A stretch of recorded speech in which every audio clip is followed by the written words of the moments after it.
আসসালামু আলাইকুম, সবাইকে স্বাগত। প্রিয় শিক্ষার্থী বন্ধুরা, আজকে আমি আইসিটি বিষয়ের তৃতীয় অধ্যায় ডিজিটাল ডিভাইস অংশে অর্থাৎ লজিক গেট অংশ যেটুকু আছে তার উপর ভিত্তি করে যশোর বোর্ড 2023 সালে যে সৃজনশীল প্রশ্নটি এসেছিল ওই প্রশ্নটির সঠিক সমাধানের চেষ্টা করব। তো সমাধানের জন্য তোমাদের সাথে আছি আমি মোহাম্মদ সিরাজুল ইসলাম। চলো শুরু করা যাক। প্রথমে প্রশ্নটা দেখে নেব। প্রশ্নে কি বলা ছিল? প্রশ্নে একটা চিত্র ছিল, দুইটা ইনপুট দুইটা আউটপুট, এই দুটো ইনপুট আর এই দুটো আউটপুট। এখন দুইটা ইনপুট দুইটা আউটপুট, এটা কিন্তু হাফ অ্যাডারের চিত্র। হাফ অ্যাডারে দুইটা ইনপুট দুইটা আউটপুট হয়, এটা তো আমরা জানি। আচ্ছা, এর উপর ভিত্তি করে গ এবং ঘ নং প্রশ্নের উত্তর দিতে হবে, কিন্তু আমাদের ক এবং খ এই দুটো উদ্দীপক ছাড়াই দিতে পারে। ক নম্বরে বলেছে কাউন্টারের মোড নাম্বার কি? তো মোড নাম্বার হচ্ছে একটি কাউন্টারের যতটি সংখ্যা গুনতে পারে সেটা হচ্ছে মোড নাম্বার। তো আমরা এইভাবে সংজ্ঞাটা লিখতে পারি। ক নাম্বারের সংজ্ঞা যোগ্য করি, দ্রুত লিখে দিলাম সময় সেভ করার জন্য। কাউন্টার সর্বাধিক যতগুলো সংখ্যা গুনতে পারে তাই কাউন্টারের মোড নাম্বার। যেমন আমি যদি একটি 3 বিট বাইনারি কাউন্টার চিন্তা করি, তো 3 bit binary counter 2 to the power 3 সমান 8টি বিট গুনতে পারে, 8টি সংখ্যা গুনতে পারে, তাহলে এর মোড নাম্বার হচ্ছে 8। 4 বিট বিশিষ্ট বাইনারি কাউন্টার 16টি বিট গুনতে পারে, 2 টু দি পাওয়ার 4। তো এগুলো হচ্ছে মোড নাম্বার। যাই হোক, এখন আমরা খ নম্বরে কি বলেছিল দেখি। দুই চলকের জন্য ডি মর্গানের উপপাদ্যটি সার্কিটের মাধ্যমে দেখাও। এখন দুই চলক ব্যবহার করে ডি মর্গানের উপপাদ্য আমরা এই সত্যক সারণীর মাধ্যমে ব্যাখ্যা দিয়েছিলাম, আবার সার্কিটের সাহায্যে ব্যাখ্যা দিয়েছি। তারপরে এখানে বলেছে প্রথম উপপাদ্য, মানে কি ডি মর্গানের দুইটা উপপাদ্য, প্রথম এবং দ্বিতীয়। তো প্রথম উপপাদ্যটি আমরা সার্কিটের মাধ্যমে উপস্থাপন। খ নম্বরে আমি সময় সেভ করার জন্য প্রথমে কিছু লিখে রেখেছি, লক্ষ্য করি। খ নম্বর প্রশ্নের উত্তর ডি মর্গানের প্রথম উপপাদ্য। প্রথম উপপাদ্যটি হচ্ছে যে দুই বা ততোধিক বুলিয়ান চলকের যোগফলের পূরক সমান ওই চলকের পূরকের গুণফলের সমান হবে। এখন অনেক শিক্ষার্থীর ভাষাটা একটু জটিল মনে হতে পারে, তাই আমি নিচে দেখাচ্ছি। কি বলেছে?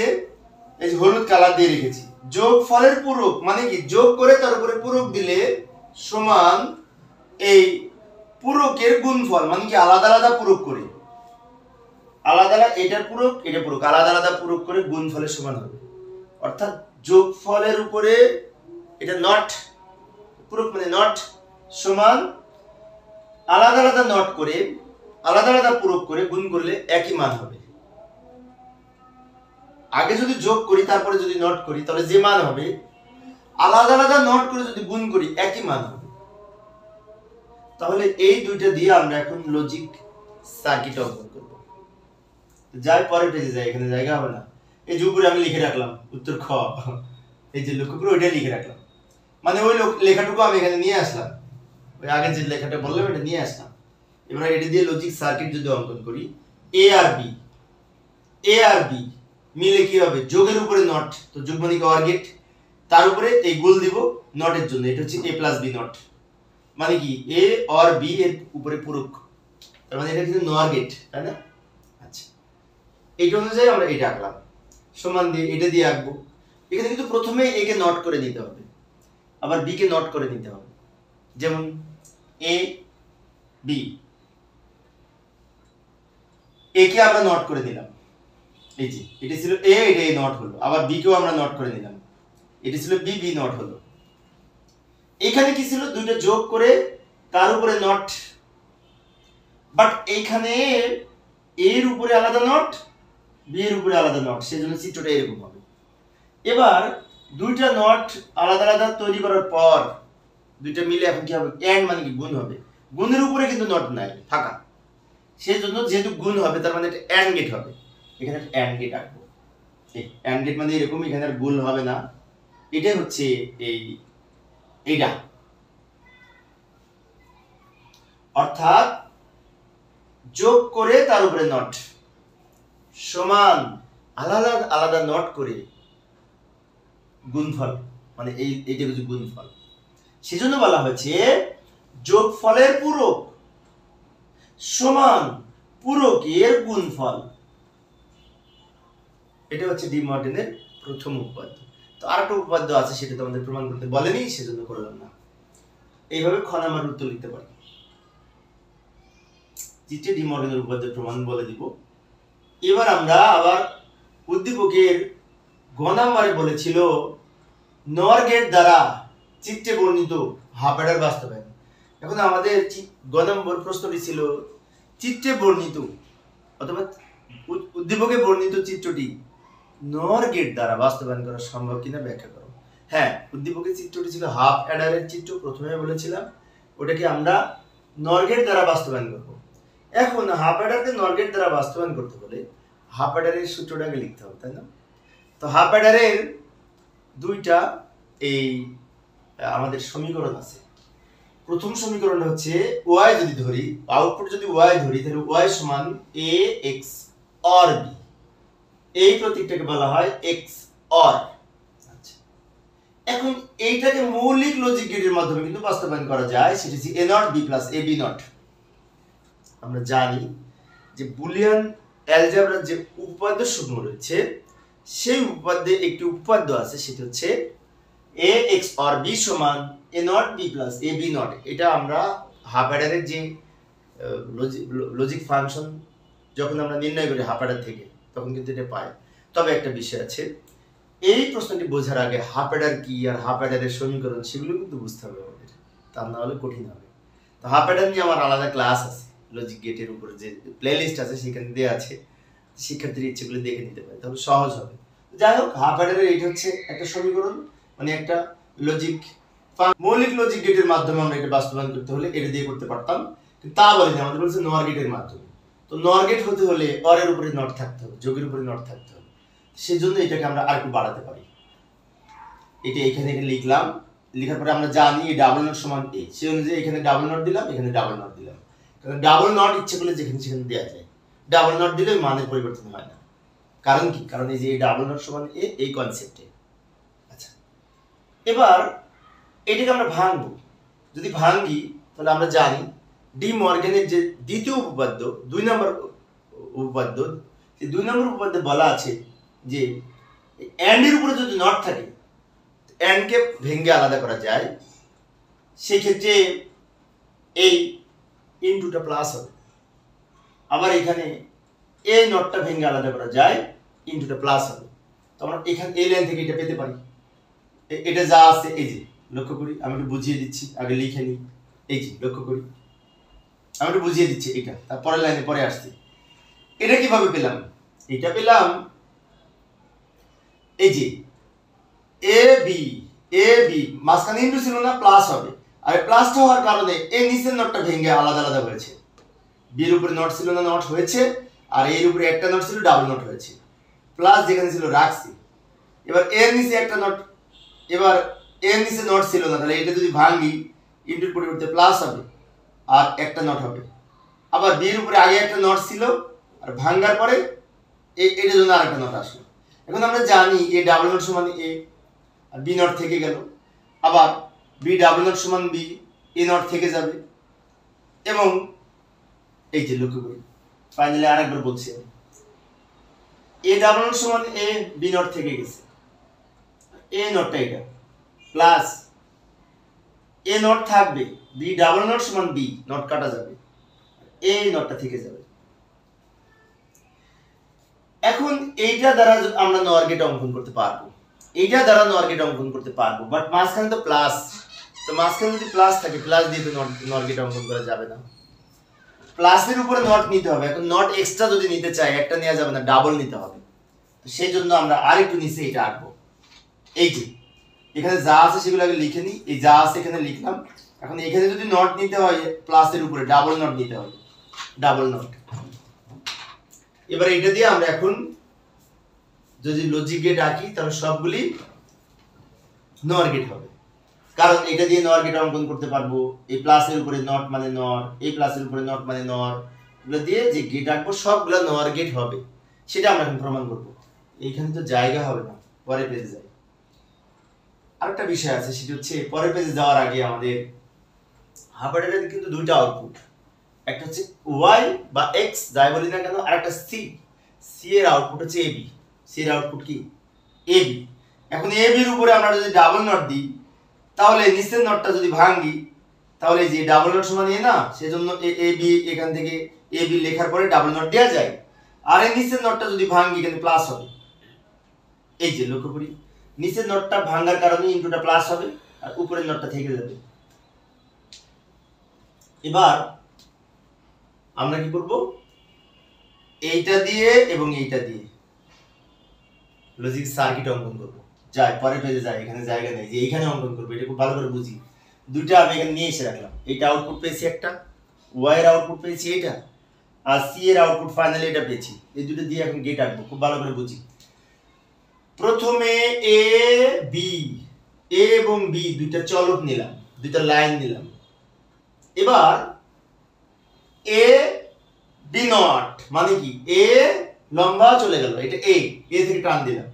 বি নট মানে কি, বি নট দিয়ে আমরা নর গেট আঁকতে পারি। এইভাবে চিত্রটা হবে, বি একবার সোজা যাবে, আরেকবার এদিকে ঘুরে যাবে। এখানে অর এর উপরে নট, এটা হচ্ছে বি নট, আর এটা হচ্ছে এ। এটা তো এ আমরা সহজেই বুঝতে পেরেছি, কিন্তু এটা কিভাবে হলো? আচ্ছা, আমরা ওই যে নর গেট দ্বারা নট বাস্তবায়ন করেছিলাম, নর গেট দ্বারা নট বাস্তবায়ন কিভাবে করা যায়, এই ক্লাসটি আমার যদি ভালো মতো দেখো আরো ভালো বুঝতে পারবে। সেখানে আমরা দেখেছি দুইটি ইনপুটই যদি এক হয়, আউটপুট নট গেটের কাজ করে। এটাও এ, এটাও এ, এটাও বি, এটাও বি, তাহলে বি আর বি যোগ করে তার উপরে যদি নট হয়, তো যোগ করলে বি আর বি একটা বি হয়, সেজন্য বি নট। আচ্ছা, এবার আমরা এইটা পেলাম। এখন বি নট আর এ আমি যুক্ত করব, তাহলে বি নট এদিকে নিয়ে গেলাম। এটা এই দুটো মিলে আবার একটা, এই প্লাসের জন্য, এই যে প্লাস না, প্লাসের জন্য একটা এখানে অর গেট অঙ্কন করেছি। এই উপরের নটটার জন্য এখানে আবার একটা আমরা নট দিব। দেওয়ার পরে এইখানে যে লাইনটা পেলাম সেটা হচ্ছে এইটুকু, এ অর বি নট এর উপরে নট। এই যে এটা পেলাম, আমি লিখে দিলাম এখানে, এইটা পেলাম, এইটুকু, এই লাইনটা। এবার এইটুকু অঙ্কন করবো। অনেক শিক্ষার্থীর মনে হতে পারে কোথা থেকে অঙ্কন করবো, সাধারণত ছোট থেকে শুরু হবে। এর মধ্যে সবচেয়ে ছোট এ আমরা এখানে টান দিয়েছি, তার চেয়ে এইটা, তারপরে এইটা দিয়েছি, এই দুইটা মিলে যোগ হয়েছে সেটা করেছি, তারপরে নট দিছি। ধাপে ধাপে যেতে হবে। এখন এইটা যদি অঙ্কন করতে হয়, তো আগে আছে বি এ ওয়ান, তো এ নট আমরা আগে টানবো, এ নট। আবার বি নটের মতো আমরা এখানে একটা এ নট, এই যে এটা হচ্ছে এ নট।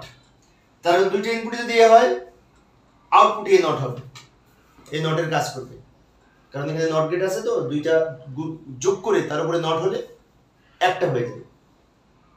আচ্ছা, এরপরে বি, বি মানে কি, বি থেকে একটা লম্বা টান দিব, এটা একটু নিয়ে আসবো, এটা নিয়ে যাব। এই দুটা মিলে আবার এই যে যোগ করবে, যে যোগফল, যোগের উপরে আবার নট যোগ করব, যোগের উপরে আবার নট, এবং এটার লাইনটা হচ্ছে এইটুকু, এইটা। তাহলে আমরা কি পেলাম, এখান থেকে এইটার জন্য পেলাম এই লাইনটা, এই যে উপরে লিখে রেখেছি। এখান থেকে এইটুকুর জন্য পেলাম এই লাইনটা, এই যে উপরে লিখে রেখেছি। এবার এই দুটা লাইন আবার যোগ করেছে, যোগের উপর আবার নট পড়েছে, তার উপর আবার আরেকটা নট আছে। ভালো করে লক্ষ্য করি, যোগ করে তার উপরে নট, আগে যোগ তো করি। যোগ করলে এখন এই লাইন আর এই লাইন যদি একসাথে যোগ করতে চাই, বিশাল হবে গেটটা। সেজন্য আমরা একটু ছোট করবো, উপর থেকে টানে নিচে নিয়ে আসবো, এদিকে টান দিব, এখান থেকে উপরে নিয়ে যাবো, টান দিব। এইখানে একটা এই যে প্লাস আছে, ওটার জন্য আমরা কি করবো, একটা অর গেট অঙ্কন করবো। আমরা জানি প্লাসে মানে অর গেট। এখন প্লাসের উপর আবার নট আছে, ওর জন্য আবার একটা নট দিব।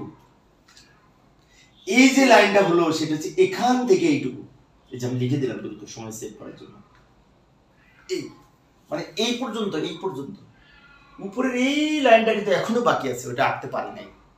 ওটা যদি আঁকতে হয়, তাহলে আবার আমাদের এই লাইনটা ধরে আঁকতে হবে। তাই এটা আমরা নিচে টানবো, এদিকে টানবো, কারণ একটা এখানে লাইন, ডাবল লাইন নাই। একটা ইনপুট দিয়ে আমরা তার উপরে আবার একটা নট গেট অঙ্কন করবো। মানে কি, নর গেট অঙ্কন করবো, অর এর উপরে নট, আবার এরকম চিত্র এখানে আরেকটা আসবে, যে অর তার উপরে নট, এবং এখানে যেটি পেলাম সেটা হচ্ছে, এই দ্রুত লিখে দিলাম, টোটাল যে আউটপুট সেটা হচ্ছে এইটা। এখন তো গেল আমাদের এই ওয়াই এর মান এটা বের করলাম, এখন এইটার মান তো বের করতে হবে, তাই না? সি সমান A not plus B not তার উপরে not A not nor B not, এইভাবে করতে হয়। যাই হোক সমস্যা নেই। এ নট মানে কি, আমরা এরকম একটা চিত্র আঁকবো, এরকম একটা চিত্র আঁকবো যেটি এ নট। এখন অনেক শিক্ষার্থীর মনে হতে পারে এটা টান দিয়ে এখানে যদি নট আঁকতাম তাহলে তো হতো তাহলে সেটি মৌলিক লজিক গেট হতো, কিন্তু আমাদের মৌলিক লজিক গেট আঁকলে হবে না, কারণ আমাদের বলেছে নর গেট দ্বারা বাস্তবায়ন মানে এখানে যতগুলি গেট হবে সব নর হতে হবে, অন্য কোনো গেট অঙ্কন করা যাবে না। তা আমরা জানি যে এইভাবে এ নট লেখা যায়, দুইটি ইনপুট যখন এ হয়। বি নট মানে কি বি নট, এটা বি নট, এই দুটো মিলে আবার যোগ হয়েছে, যোগের উপরে নর মানে কি আবার নর গেট করতে পারবো, এটা টান দিলাম, এটা উপরে নিয়ে গেলাম, এই যে এইটা সবার শেষে এইটা পেলাম, অর্থাৎ এটা হচ্ছে সি এর আউটপুট আর এই লাইনটা হচ্ছে এইটার আউটপুট। এইভাবে আমরা নর গেট দ্বারা হাফ অ্যাডার বাস্তবায়ন করতে পারি। তো প্রিয় শিক্ষার্থী বন্ধুরা, এবার আমরা ঘ নাম্বার দেখব। ঘ নাম্বারে কি বলা ছিল? তো ঘ নাম্বারে বলেছিল এই উদ্দীপকের বর্তনীতে একটি ইনপুটের সংখ্যা বৃদ্ধি করলে নতুন যে বর্তনী তৈরি হবে তা পূর্বের বর্তনী দ্বারা বাস্তবায়ন করো। অর্থাৎ এখানে বলতে যাচ্ছে দুইটা ইনপুট মানে কি হাফ অ্যাডারে দুইটা ইনপুট, তাহলে এটা তার হাফ অ্যাডারের চিত্র। ইনপুট সংখ্যা যদি আরেকটা বৃদ্ধি করি তো তিনটে ইনপুট হবে আর আউটপুট দুইটাই থাকবে। তিনটা ইনপুট আউটপুট দুইটা, সেক্ষেত্রে এটি হচ্ছে ফুল অ্যাডারের চিত্র। ফুল অ্যাডারে তিনটে ইনপুট দুইটা আউটপুট, তাহলে এখানে বলতে চাচ্ছে হাফ অ্যাডার দ্বারা ফুল অ্যাডার বাস্তবায়ন। তো প্রিয় শিক্ষার্থী বন্ধুরা, আজকের ক্লাসটা একটু লম্বা হয়ে গেছে। তো হাফ অ্যাডার দ্বারা ফুল অ্যাডার বাস্তবায়ন আমি ঠিক পূর্বের ক্লাসে আলোচনা করেছি, সম্ভবত কোন বোর্ডে যেন ওই প্রশ্নটি এসেছিল, ঠিক পূর্বের ক্লাসে, মানে দিনাজপুর না কোন বোর্ডে, পূর্বের ক্লাসে আমি আলোচনা করেছি যে দুটি হাফ অ্যাডার দ্বারা একটি ফুল অ্যাডার বাস্তবায়ন। তো ওই ক্লাসটা তোমরা ওখান থেকে দেখে নিও। এখন এখানে এইটা যদি আমি আলোচনা করতে যাই অনেক সময় লাগবে, ভিডিওটা অনেক লম্বা হয়ে যাবে। আবার অথবা আমি একটা কাজ করি, লিঙ্কে দিয়ে রাখবো দুটি হাফ অ্যাডার দ্বারা একটি ফুল অ্যাডার বাস্তবায়ন, এই ভিডিওর এই ডেসক্রিপশনে আমি লিঙ্ক দিয়ে রাখবো, সেখান থেকে তোমরা দেখে নিও। তো আজকে এই পর্যন্তই। পরিশেষে সবাই ভালো থাকবে এবং সুস্থ থাকবে এই কামনায়।